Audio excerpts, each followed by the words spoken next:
5 minutes de retard, c'est acceptable.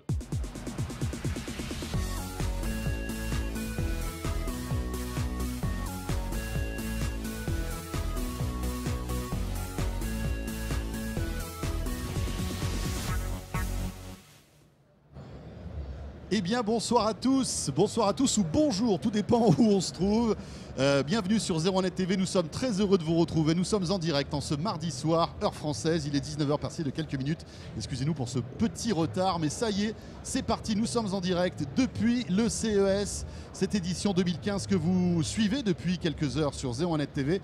Et ce n'est que le début les amis, bienvenue Jérôme, c'est parti pour ce CES 2015. Salut François, bonsoir à tous. Et oui, on vous l'a promis, 3 émissions live ce soir, demain soir et après-demain soir, pour vous faire vivre au plus près ce CES 2015, en plus de toutes les vidéos évidemment qui sont publiées jour après jour.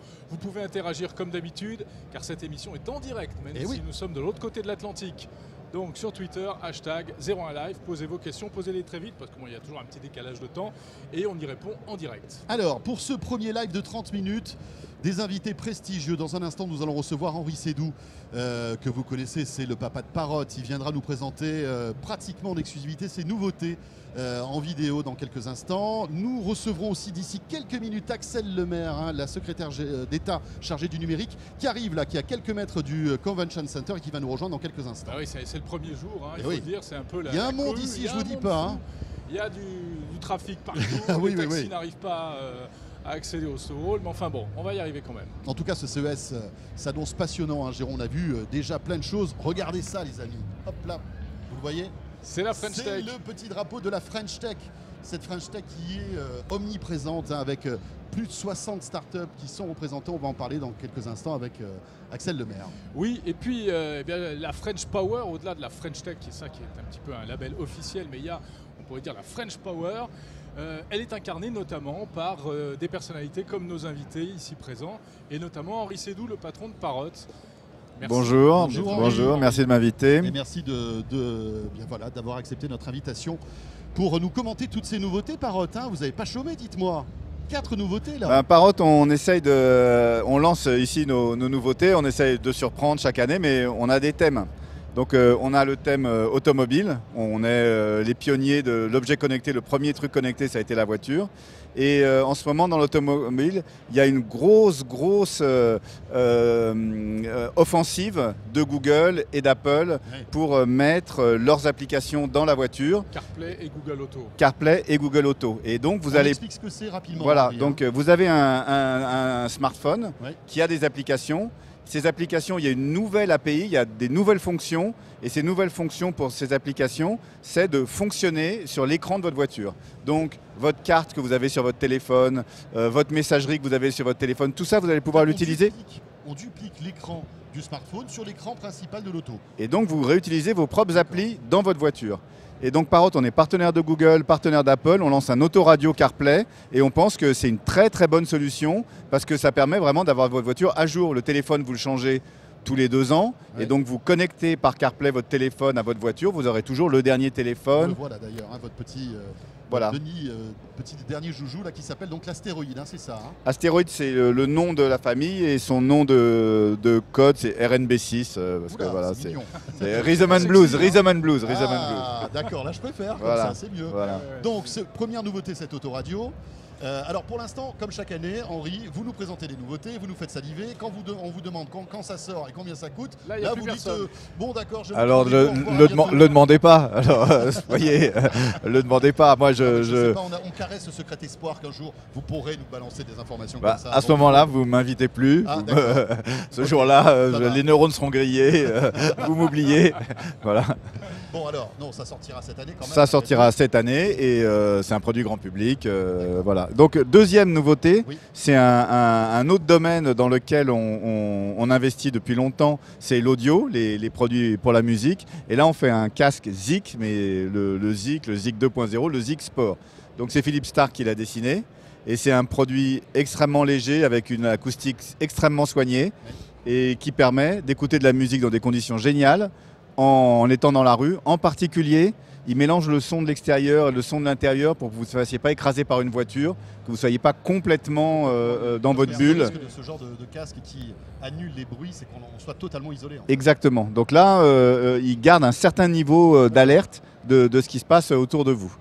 Et puis... Alors en plus, surtout, il y a plein de capteurs, je crois. Hein, alors il y a des capteurs. Ça mesure la fréquence cardiaque, etc. Voilà, mais ça c'est un truc de fond. Et ça c'est hyper technologique. Il y a 7-8 années, il y a eu la révolution des MEMS. Et c'est cette révolution, une révolution tout à fait particulière de la microélectronique qui fait qu'on peut mettre des capteurs partout. Et des capteurs hyper précis, c'est ça qui permet de faire des drones, c'est ça qui permet que quand vous tournez votre iPhone, il sait dans quelle position il est, etc. etc. Très bien. Bon alors ça aussi, ça sort cette année. Donc ça sort cette année, ça coûtera un prix indéterminé, Okay. mais ça sera dans la suite. Et puis une autre grande nouveauté qui est un domaine qui nous intéresse particulièrement, qui est l'agriculture. Ça pourrait vous paraître étonnant, mais depuis qu'on travaille dans les drones, c'est-à-dire depuis 8 ans, on s'intéresse aux applications des drones et en particulier les applications dans l'agriculture. Et comme on est une boîte grand public, on s'intéresse aux applications grand public de l'agriculture, c'est-à-dire le jardinage. Et on a fait des capteurs, des objets connectés, mais pas des objets connectés pour vous, pas du Quantify Myself, mais du Quantify My Garden. Donc on a des objets connectés pour que votre jardin reste tout le temps en bonne santé. Et l'idée, c'est que le pot, en fait, contient de l'eau et il va arroser la plante quand elle en a besoin. C'est un robot. Donc j'ai plus besoin de me balader. Exactement, c'est un robot. Ouais. C'est-à-dire que vous pouvez partir en vacances avec vos plantes. J'en ai bien besoin. Mais parfois j'oublie. Et donc le pot va s'occuper exactement s'il pleut, s'il y a du soleil, il va arroser plus parce qu'il y a plus d'évaporation. Et on fait ça, on fait des modèles de fonctionnement des plantes avec une université hollandaise. Et on fait ces premiers objets connectés pour les jardins. Des trucs qu'on fait depuis déjà 5-6 ans et qui ont pas mal de succès. C'est une gamme qu'on appelle Flower Power chez nous. Donc parotte sur tous les fronts. Hein. Voilà. Non, Même dans le pas jardin. sur tous les Même dans fronts. le jardin, Les jardins, les drones, les voitures et les casques audio. C'est quand même déjà Non, pas mal. c'est 4 fronts. Très bien. Vous restez avec nous, Henri Sédou. Henri. Et à l'instant, Madame la Ministre vient de nous rejoindre. Axel Lemaire, bonjour. Bonjour. Bonjour. Merci. Désolé du retard. Bah, vous avez vu, il y a du monde. Hein. Coincé dans les bouchons Et voilà, c'est à ça. Las Vegas. Et L'essentiel, c'est vrai. c'est que vous soyez avec nous là maintenant. Voilà. Très bien. Juste peut-être en préambule, Jérôme, vous avez sans doute découvert avec nous les nouveautés que Parrot a annoncées. Que représente Parrot? Pour la France, c'est quand même une boîte magnifique, non? Tout à fait. C'est un fleuron. C'est une emblème aussi parce que moi, ça me permet d'illustrer mes propos lorsque je parle de ces anciennes startups qui sont aujourd'hui des entreprises technologiques innovantes qui arrivent à conquérir les marchés internationaux. Parrot aujourd'hui, notamment dans les drones, et grâce à son casque qui a eu beaucoup de succès à Noël, si j'ai bien compris, eh bien, ils sont en avant-première sur ces domaines. Donc c'est formidable d'avoir des acteurs français qui réussissent comme ça. Alors nous, on est vraiment le prototype de la start-up. Hein. Bon, j'ai commencé il y a 20 ans avec des investisseurs en capital risque, et puis après des tours, et puis après j'ai failli frôler la faillite, mais frôler à une feuille de papier près. Hein. J'étais vraiment... En quelle année, et ça, puis ça, c'était il y a en 2001. En 2001. Et puis après, on a eu un produit qui nous a sauvés, qui est le téléphone Bluetooth pour la voiture. Et puis la boîte s'est développée autour de ça. Mais aujourd'hui, c'est 900 personnes, non? C'est 900 personnes. La dernière année, c'est 235 millions de chiffre d'affaires, etc. Mais sincèrement, moi, quand je viens aux États-Unis, quand je vois, je ne parle pas de la France, mais de l'Europe en général, vraiment, on a un problème. Il y a très très peu de boîtes. Je veux dire, Parrot, c'est une grosse PME. Alors on va en parler, Ouais. Henri. On va poser la question évidemment dans un instant à Axel Lemaire. Mais d'abord, un petit mot sur votre présence. Alors, vous êtes là. Emmanuel Macron, le ministre de l'économie et du numérique, rappelons-le, est également présent. Il sera d'ailleurs notre invité demain soir. matin. Pourquoi ce déplacement en force cette année encore, et encore plus cette année, des Français côté entreprise et également côté gouvernement? Oui. Je crois qu'effectivement, côté entreprise, c'est certain, nous sommes la délégation européenne la plus présente. Et notamment pour les startups, parce que les Français sont les seconds juste derrière les Américains. Eureka Park est rempli de startups françaises, ce qui est bien parce que ce sont quand même elles qui sont au cœur de l'innovation aujourd'hui. Et puis au niveau politique, je crois aussi que nous sommes la plus forte délégation, puisqu'avec le ministre de l'économie et moi-même, nous souhaitions vraiment démontrer le soutien du gouvernement à cet écosystème innovants. Alors pourquoi venir ?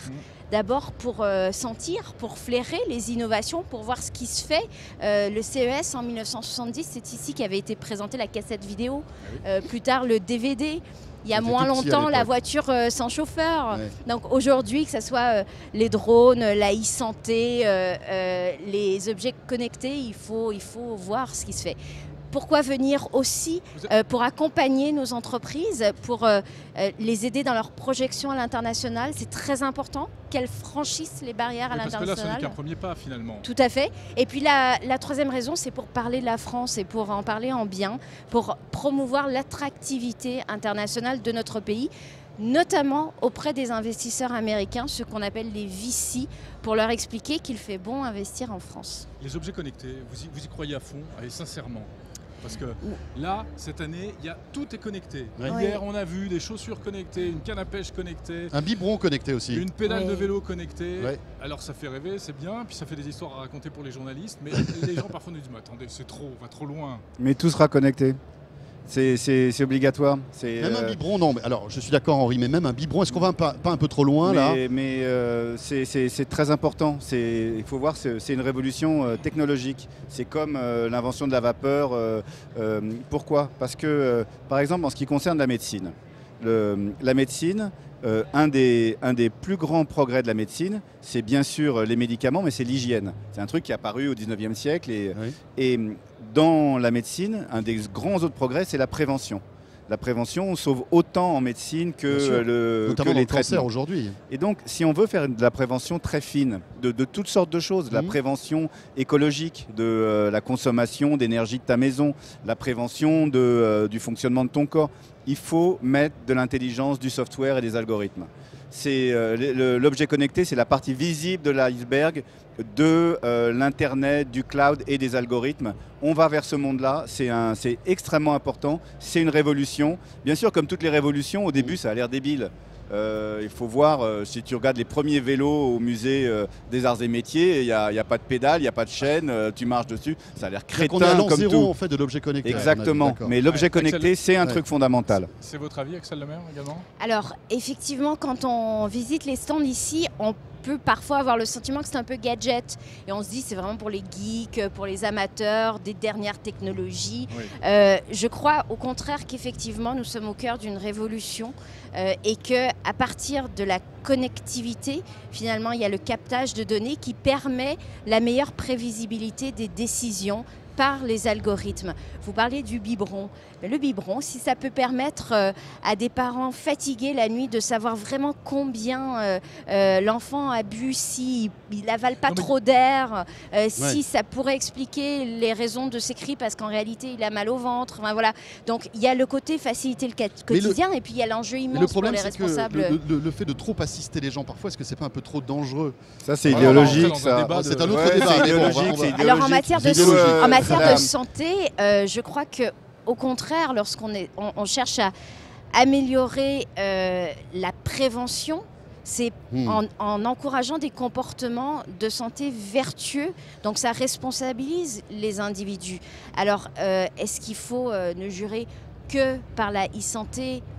Non, ça reste un outil, ça reste un moyen au service d'un meilleur bien-être. Mais très certainement un moyen désormais absolument incontournable et qui vraiment va faire l'économie de la santé de demain. Les Français sont très très actifs dans le domaine de la santé connectée. Oui. Alors, on l'a évoqué, il y a également bien sûr l'aspect économique. Toutes ces startups aujourd'hui, au fond, c'est formidable. Il y a une éclosion, une centaine d'entreprises.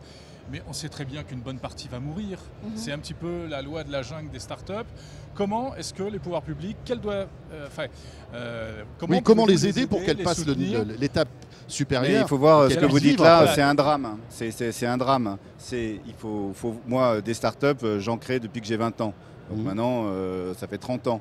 Il y en a toujours eu beaucoup, il y a beaucoup d'appétit, les gens ont envie de créer des boîtes en France. Mais il y en a une à côté de vous, on lui donnera la parole dans un instant. Mais il y en a quasiment aucune, je ne parle pas de la France, mais en Europe, il n'y a quasiment aucune start-up qui est devenue une boîte mondiale en Europe dans les 20 dernières années.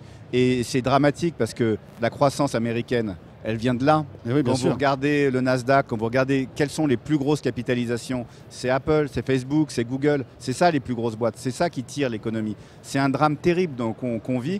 Et l'écart entre l'Europe et l'Amérique grandit. Et la faute à qui? Ou est-ce que vous avez quelque chose à demander au pouvoir public, puisque vous avez face à vous... C'est très compliqué. D'abord, il y a une barrière culturelle. Vous en avez fait la preuve vous-même, là, il y a 30 secondes, en disant ces objets connectés, est-ce que vous croyez que... Mais non, mais le monde moderne, il faut être bon enfant. Il ne faut pas être réticent. Donc là, vous avez fait la preuve d'une réticence. Ça me rappelle un slogan. Exactement, exactement. Donc ça, c'est déjà... Et il y a ça partout, dans toutes les couches de la mentalité européenne. Il y a un truc trop, trop pensé. Après, les conditions économiques en Europe sont très difficiles pour monter des boîtes. Parce qu'une start-up, ça doit aller vite. Il faut faire de l'argent rapidement, il faut croître rapidement, il faut investir rapidement. Les conditions économiques sont très difficiles déjà par la construction de l'Europe. En Europe, si vous voulez vendre sérieusement en Europe, il vous faut une filiale en Angleterre, une en Italie, une en Espagne, une en Allemagne. Mais Henri Seydoux, en quoi les pouvoirs publics peuvent aider, à votre avis, les start-up? Est-ce que c'est leur rôle et est-ce qu'elles peuvent les aider? Les pouvoirs publics ont une influence très importante sur la politique économique du pays. Le problème n'est pas un problème nouveau et c'est un problème à grande échelle. J'essaye pas de montrer du doigt, si tu veux, une personne ou une autre. Mais c'est très difficile en Europe, beaucoup plus difficile qu'en Amérique. Ça ne marche pas, ça ne fait pas de croissance. D'accord. Alors, Axel Lemaire, comment peut-on améliorer les choses? Alors, vous doutez que je ne partage pas totalement le bilan, parce que ce qui est intéressant, c'est que vous avez une expérience de 20 ans et donc un recul, et je suppose que vous avez noté l'évolution dans l'accompagnement et le soutien des pouvoirs publics à l'égard des entreprises. Non. Je vais vous montrer pourquoi. Non. Alors d'abord, pourquoi c'est un secteur économique important pour la France? Le numérique, c'est 1 500 000 emplois. C'est 700 000 emplois créés dans les 15 dernières années, et encore aujourd'hui et l'année prochaine, 40 000 emplois par an. Donc, c'est rien, c'est dans rien. un pays 40 000 emplois par an. Attendez, j'aimerais terminer ma phrase, merci. Dans un pays où il y a un chômage élevé, et notamment chez les jeunes, on sait que la croissance et la création d'emplois, elle va passer par l'innovation, et que cette innovation, elle se crée notamment dans les startups. Donc déjà, ça c'est le constat de départ. Il est partagé et ça explique le très fort soutien du président de la République, du Premier ministre et de l'ensemble des membres du gouvernement aux politiques d'innovation. Que fait-on concrètement? Oui, concrètement, qu'est-ce qui va se passer? Parce que je sais que vous avez plein de projets pour cette année. Qu'est-ce qui va se passer? Les startups, elles ont deux problèmes. Elles ont un problème de l'accès au financement. Et c'est pour ça qu'elles viennent aux États-Unis, c'est pour trouver des financements lorsqu'il faut croître, lorsqu'il faut passer du statut de start-up à celui de scale-up. Et elles ont un problème d'accès à la commande, que ce soit la commande publique, parce que malheureusement en Europe, on n'a pas un Small Business Act. Donc les pouvoirs publics, l'État, les autorités locales n'achètent pas facilement start-up. Et puis on a un problème d'accès à la commande des grands groupes. Nos grands groupes du CAC 40 n'achètent pas assez aux start-up. Donc ça, c'est le bilan, le constat. À partir de ces deux constats, on travaille énormément sur le financement, à diversifier toute la chaîne d'accès au financement, que ce soit en early stage, en amorçage. On a quand même beaucoup assoupli le crowdfunding, le financement participatif. La BPI est devenue, la Banque publique d'investissement, un acteur incontournable du financement de l'innovation, notamment pour les startups.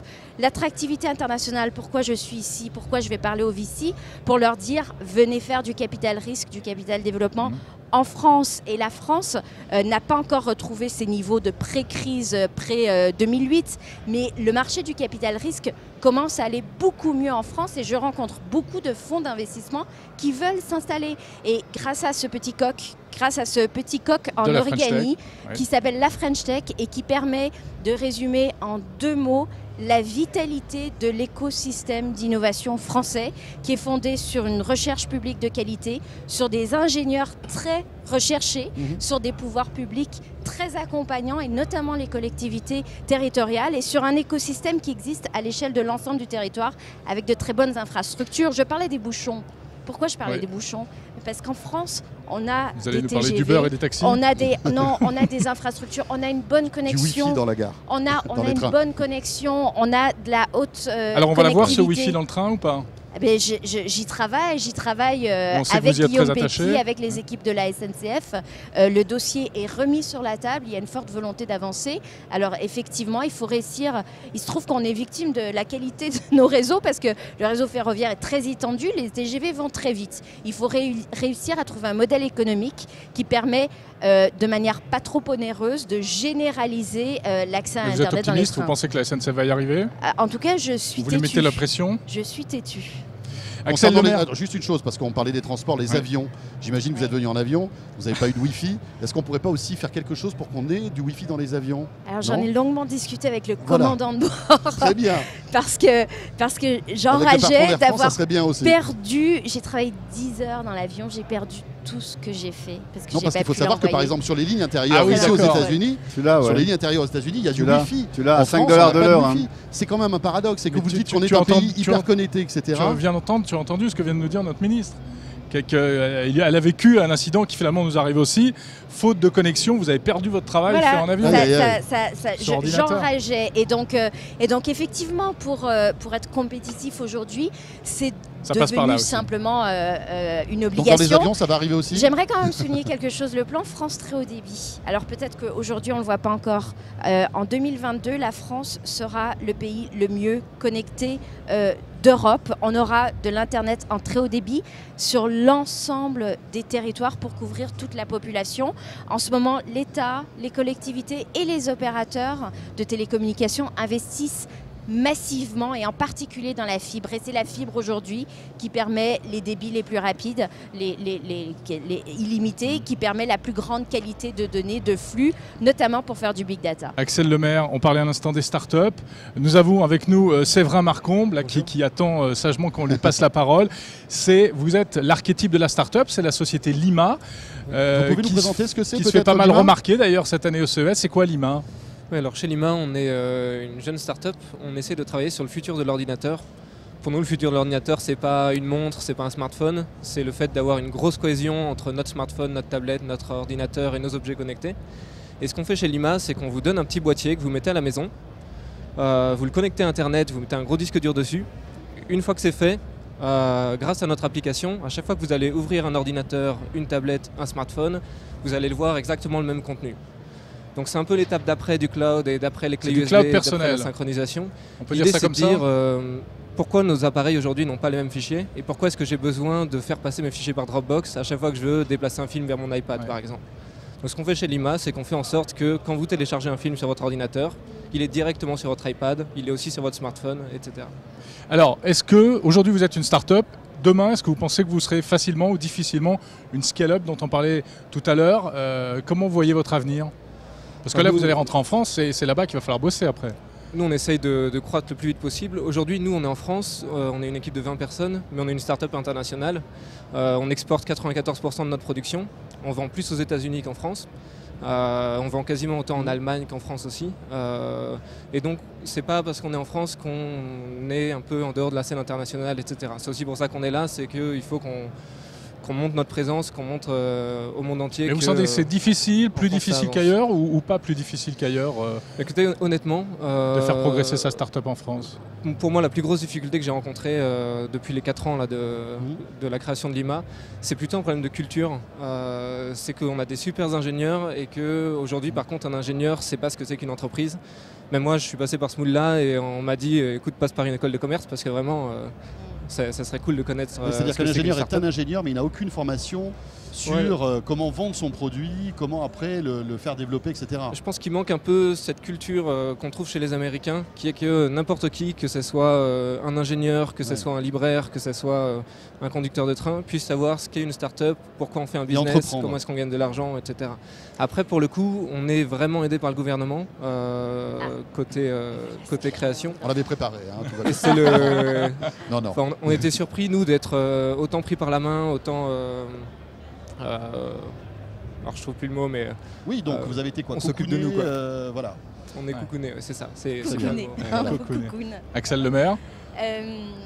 Non, mais enfin, je suis contente d'entendre ce témoignage parce que effectivement, on a une vraie politique pour encourager les startups dans les accélérateurs en particulier et pour les faire croître en France. Après, sur la culture, je partage votre constat. Je suis fondamentalement optimiste, sinon je ne ferais pas de la politique, ça serait trop déprimant. Et du coup, je trouve que ça change. Les écoles d'ingénieurs ont de plus en plus des incubateurs internes, des clubs d'entrepreneurs. Je crois que le major de Polytechnique a décidé de créer sa start-up récemment. Et puis, dans la loi Macron, dans ce projet de loi, il y a un volet sur les actions gratuites.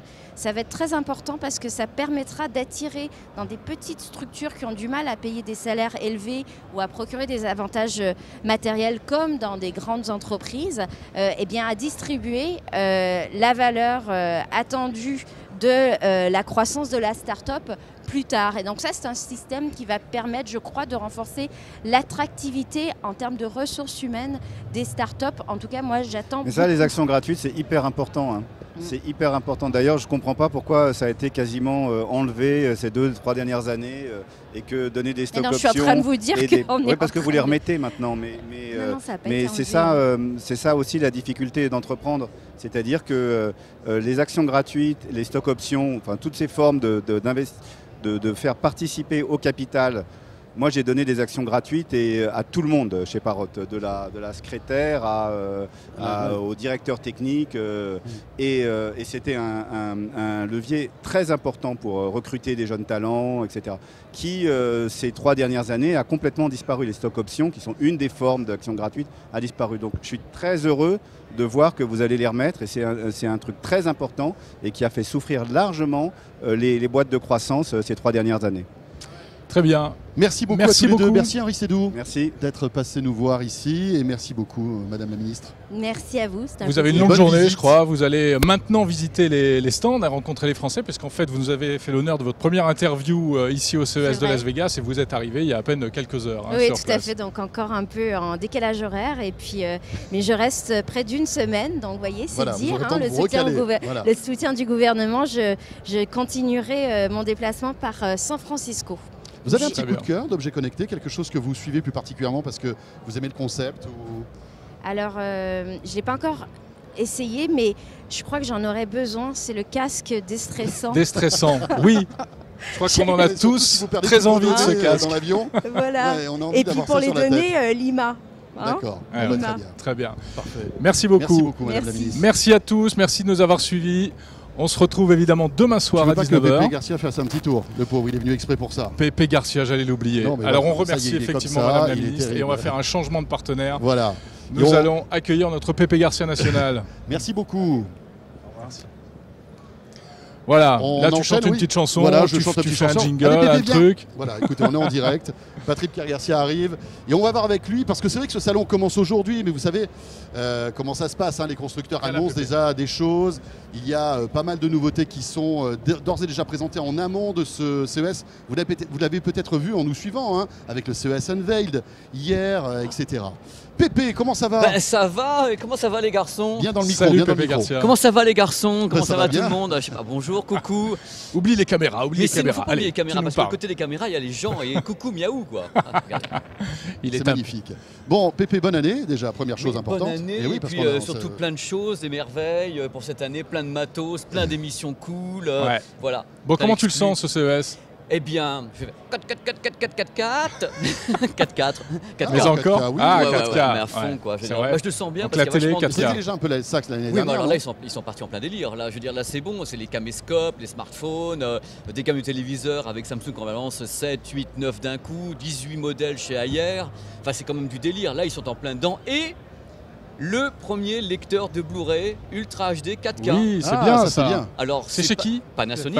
Alors, je suis passé hier soir un peu en loose day, je dois dire, parce qu'avec le badge de presse, j'ai pu passer. Une cagoule. C'est un peu ça, voilà. C'était l'opération Commando Corse. Et sympathique, comme avec un grand sourire sous la cagoule. Et je suis donc allé voir le lecteur de Blu-ray, qui est donc une merveilleuse boîte vide. Non, c'est pas vrai. Bah oui, j'ai un peu tapé dedans pour savoir. Et puis j'ai les Japonais qui sont arrivés à dire. C'est quoi? C'est juste un concept? C'est-à-dire que j'avais fait un pari quand même. On n'a pas d'image là, mais en gros, ça ressemble à un lecteur DVD. Comme un lecteur de Blu-ray, voilà. c'est le même. Ils ont installé un petit truc dessus. On mettra des photos, hein, on va faire des petites vidéos dessus.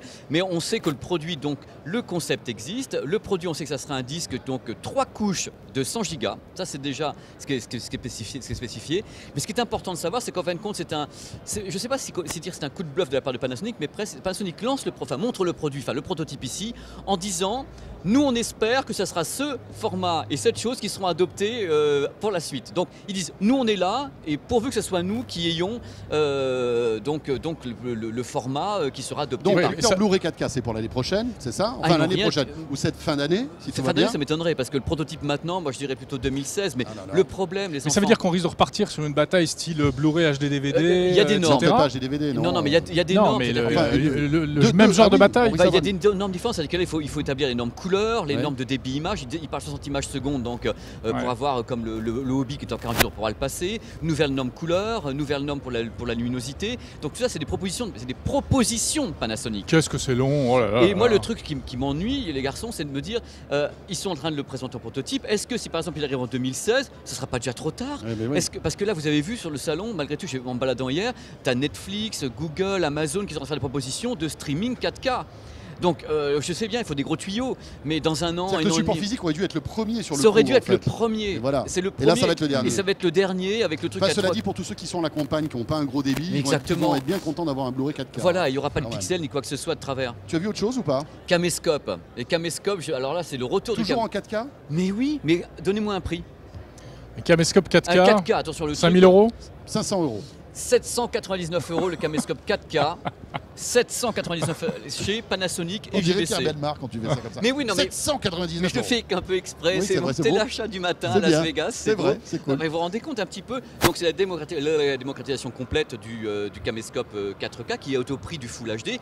Et en même temps, parce qu'on parle un petit peu de tout ça, Sony qui là veut le retour du baladeur. On change de sujet carrément. Ouais. En lançant encore une gamme de baladeurs high-res. C'est le retour du baladeur. Donc baladeur high-res, le son haute résolution. Le donc, son haute définition 24 bits. Il y a même des kakémonos géants ici avec la tronche. Là-dessus, Sony veut le retour du Walkman. C'est-à-dire que vraiment, ça m'a sidéré à ce point-là. Oui, on est d'accord. Mais mon Walkman, il est là. Hein. Oui, mais on va voir comment ça évolue. Ce qu'il y a, c'est que c'est des produits qui coûtent de 199 à €. C'est des produits qui sont haute définition réelle, c'est-à-dire que le smartphone n'est pas haute définition. Argument de qualité audio. Argument de qualité audio. Le smartphone sera un jour. Mais bien sûr qu'il sera un jour, mais il faut qu'il y ait tout derrière. La qualité, un jour. Oui, la qualité de l'électronique. Mais moi, je trouve que c'est un CES qui s'annonce vachement bien. Mais je pense que les thèmes seront malgré tout assez limités. On voit bien qu'il y a des strates. C'est objets connectés. C'est le 4K, c'est l'audio high-res et autour, on va voir ce qui se passe. Mais les strates sont très claires et sont très déterminées. Bon. Très bien, on aura l'occasion d'en reparler. Avec Jérôme, on a vu des trucs très sympas qu'on vous invite à regarder sur 01net TV, notamment la semelle connectée, les amis. Ça, c'est quand même c'est un truc de dingue. On a vu aussi des boules connectées qui vous permettent de jouer de la musique avec Jérôme. On a refait un tube, je pense que ça va être le tube de l'été. Ça va être 2015. énorme. Ce que tu décris, c'est le Rollkers. Hein. C'est-à-dire c'est la pédale connectée. Voilà. C'est une pédale avec une carte SIM, c'est ça? Oui, voilà. Ça aussi, la pédale de vélo, d'accord. Qui va être disponible très bientôt. Bah oui, ça c'est vachement bien. Ouais, c'est étonnant ce truc-là. Et quand même, les Français ici, moi je suis quand même super fier qu'il y a vachement de Français qui présentent des tas de trucs. La France est de nouveau sur les rails. Ah, mais à Las Vegas, tu parles français, tout le monde te comprend maintenant. C'est le problème parce que je dis des gros mots tout le temps. Mais qu'est-ce que tu racontes, Pépé Garcia? It is not possible. Pépé, merci d'être passé. Très bien. C'est un plaisir. Merci d'être passé. Désolé, j'ai failli t'oublier. On est très heureux que tu puisses. Juste une chose, tu sais qu'on a encore 2 lives, demain et après-demain. Tu seras là aussi. Tu reviens? Je vais me lever, chaque jour. Et oui, il faut se lever. C'est vrai que le décalage horaire ici, on est complètement perdu. On ne sait plus trop quelle heure il est. Il est 10h30 du matin. Voilà, très précisément. Il est 10h30 du matin. Enfin, un petit peu plus là. Il est 10h38 même. Et 19h38 chez vous. On a encore débordé, Jérôme. Mais bon. Allez, c'est pour la bonne cause. Normal. On est à l'autre bout du monde. Il fallait faire ça. Voilà, ce premier grand talk est terminé. On sera là demain. Toujours, même heure, même endroit, 19h ici au Convention Center à Las Vegas. D'ici là, foncez sur 01nettv.com pour regarder toutes les vidéos qu'on vous a préparées. Il y en a beaucoup. Passez une très bonne nuit dans un premier temps et une très bonne journée. Salut à tous et à très vite.